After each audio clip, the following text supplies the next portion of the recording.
जय हिंद बच्चों। आज हम 6th क्लास ज्योग्राफी के first chapter earth in the solar system से कुछ महत्वपूर्ण MCQ लाए जो कि पेपर में पूछे ही जाते हैं, जो इस प्रकार है। Number 1, the planet known as the earth twin, वह प्लानट जो अर्थ की जुड़वा है, आई मीन पृथ्वी जैसी ही है, वह कौन सी है? ऑप्शंस हैं Jupiter, Saturn, Venus and earth. तो इसका अर्थ आंसर तो होगा नहीं, इसका सही आंसर होगा वीनस। अब हम अगले प्रश्न की ओर हैं। Which is the third nearest planet to the sun? Which is the third nearest planet to the sun, I mean वह प्लानट कौन सी है जो सन के तीसरे स्थान पे, आई मीन सन से जो दूरी है उसकी वह थर्ड पोजीशन पे है, दैट इज़ अर्थ। ये अंडरस्टूड है, मैंने बार पढ़ाया था, उस समय बताया था कि अर्थ जो है वह थर्ड नंबर पे आती है। इस तरह से इसका सही आंसर अर्थ होगा। अगले प्रश्न की ओर है।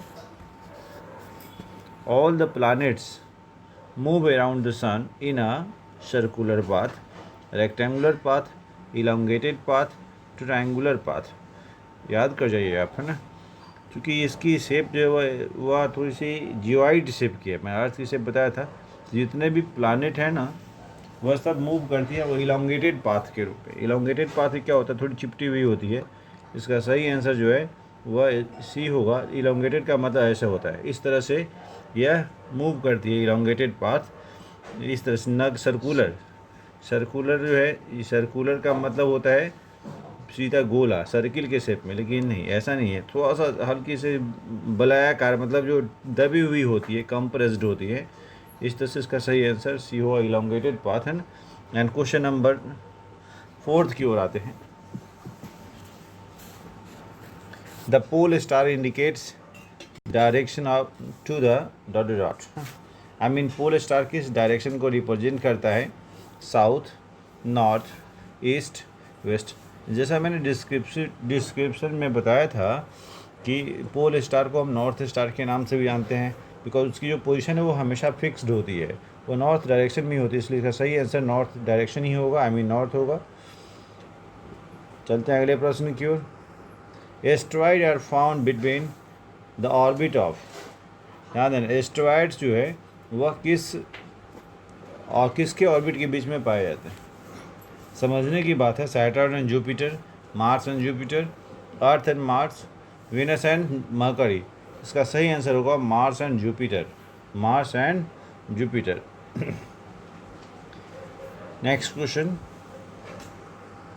Full moon night occurs once every, देखिए फुल मून आई मीन पूर्णिमा, वह निश्चित रूप से आप जानते होंगे हर महीने, आई मीन एक महीने में, रिपीटेडली एक महीने में आता है, इसलिए इसका सही आंसर होगा, डे नहीं होगा, 15 डेज नहीं होगा, 20 डेज नहीं होगा, दैट इज़ 1 मंथ, है ना।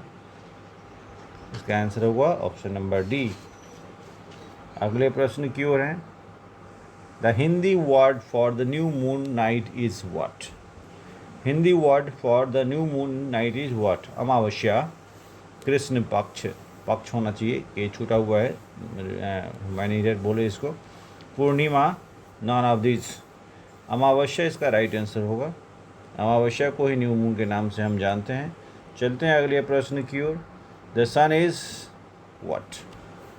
सन क्या है? सन एक स्टार है। सन क्या है? स्टार है। मैंने पढ़ाने में बताया था, सेलिशियल बॉडी भी, head of the solar system भी है, ऑल ऑफ द एबव भी। इसका सही answer all of the above होगा।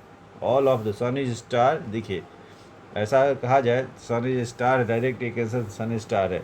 इसके जो ऑप्शंस दे रखे हैं उसके हिसाब से देखिए, वो सेलेशियल आकाशीय पिंड भी हो, या आकाश में वे सभी चीज़ चमकती हुई चीज़ें सेलेशियल बॉडी होती है। Head of the solar system, ये भी सही है, और ऑल ऑफ दीज भी सही है। इसका सही आंसर ऑल ऑफ दीज होना चाहिए, क्योंकि ऑप्शंस में जो दे रखे हैं सन के बारे में सभी चीज़ें सही दे रखी हैं। इसका answer all of the above होगी। अब आप इसको देख लीजिएगा, sun all of the above, right है ना। ऐसे सन एक स्टार है, आप जान लीजिए, राइट है ना। Ursa Major is an, Ursa Major क्या है? ये कॉन्स्टिलेशन, याद कर जाना। उर्सा मेजर को है एक कॉन्स्टिलेशन है। उर्सा मेजर क्या है? कॉन्स्टिलेशन है। आई मीन डिफरेंट पैटर्न में जो स्टार्स होती हैं उसको हम कॉन्स्टिलेशन के नाम से जानते हैं। उसी में नाम आता है उर्सा मेजर, उसको बिग बियर के नाम से, सप्तऋषि के नाम से, इस तरह से हम जानते हैं। इसका सही आंसर होगा constellation. I mean next question 10th, which of these was a planet till 2006 but is now a dwarf planet? अब वे ड्वार्फ प्लैनेट की कैटेगरी में आ गए, that is Pluto. You know very well about Pluto. Pluto जो है 2006 से पहले एक planet के ग्रुप में था, लेकिन बाद में इसको एक ड्वार्फ प्लैनेट, यानी उसकी जो स्टेटस थोड़ी सी चेंज हो गई, उसका नाम हो गया ड्वार्फ प्लैनेट। अगले प्रश्न की ओर है। The term blue planet indicates the presence of what? देखिए, the term blue planet indicates the presence of land, water, oxygen and all of this. Understood है। इसको हम ब्लू प्लैनेट इसलिए बोलते हैं क्योंकि यहाँ पर 71% से अधिक पानी है। I mean 2/3 part is covered by water. इसका मतलब इसमें वाटर होगा, due to water. Next question की ओर है। A huge system of a star is called galaxy, meteoroids, constellations and asteroids. Huge system of a star is called galaxy. You know very well about galaxy. तारों के समूह को हम तारामंडल बोलते हैं। उसी तरह से galaxy I mean collection of stars. Sun is ... millions of kilometer away from the sun, from the earth, sorry.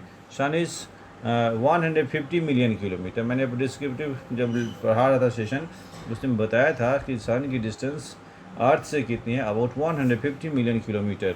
Now next question, question number 14, name the planet having most moons known in our solar system. वे planet कौन सी है जिसके पास अधिकतर moons हैं? इसका मतलब उनके जो सैटेलाइट जो है वह अधिक हैं, वह कौन से? सैटर्न। इसका सही आंसर होगा सैटर्न। अगले प्रश्न की ओर हैं हम लोग। The planet with the longest year, वह प्लैनेट जिसकी ज़्यादा लंबा समय होती है, आई मीन उनका वर्ष जो है ना, यानी लॉन्ग स्पेन ऑफ टाइम, घूमना में ज़्यादा लंबा समय लगता है, वो होगी इसमें नेपच्यून, मार्स, अर्थ, जुपिटर। इसका सही आंसर नेपच्यून होना चाहिए। 15 का सही आंसर नेपच्यून होगा। Next question 16, the biggest and the smallest planet in our solar system. हमारे सोलर सिस्टम में बिगेस्ट और स्मॉलेस्ट प्लैनेट कौन सी? The biggest that is Jupiter and smallest is Mercury. Understood है? Then there is no confusion. So option number A is the right answer. Now next question number 17. The planet with the longest day. वह planet जहाँ पर longest day है, I mean दिन लंबी होती हैं, that is Venus. Understood? ये सब चीज़ मतलब इसमें कोई confusion नहीं है. That is Venus having longest day. Now next question please. The moon is ... millions kilometer away from the earth. Moon is 3.84 million kilometre away from the earth. Moon जो है 3.84 million kilometre होगी, याद रख लेना है। सही आंसर। अगला question, how much area of the earth is covered with water? 71%। How much area is covered with water? That is 71%, अभी बताया मैंने। एंड 20th क्वेश्चन जो रिपीटेड क्वेश्चन है, earth is the ... largest planet in the solar system. उसमें पूछा गया था third planet कौन सी है, चाहे थर्ड लार्जेस्ट प्लैनेट कौन सी है, उसमें अर्थ का नाम था। इसमें अर्थ इज ... पूछा गया है कौन सी प्लैनेट, कितने नंबर की प्लैनेट है? सोलर वो थर्ड नंबर की प्लैनेट है। अर्थ जो है वो थर्ड नंबर की प्लैनेट है, दैट इज जो या। अब हमारे पास एक मन में एक आइडिया भी आता है कि हम कुछ होमवर्क क्वेश्चंस भी जा रहे हैं। 3 planets having rings around them are. 3 planet जो हैं जिनके चारों चक्कर आई मीन गोल गोल छल्ले लगे हुए हैं, वे कौन कौन से हैं? आपकी ये सब है, आपको ये होमवर्क क्वेश्चन दिया जाता है। आप जरा इस पर रिसर्च कीजिए, ढूंढिए और सही आंसर हमें बताइए, ताकि हम आप समझ पाएँ कि आप इस चैप्टर को पढ़ते भी हैं, समझते भी हैं और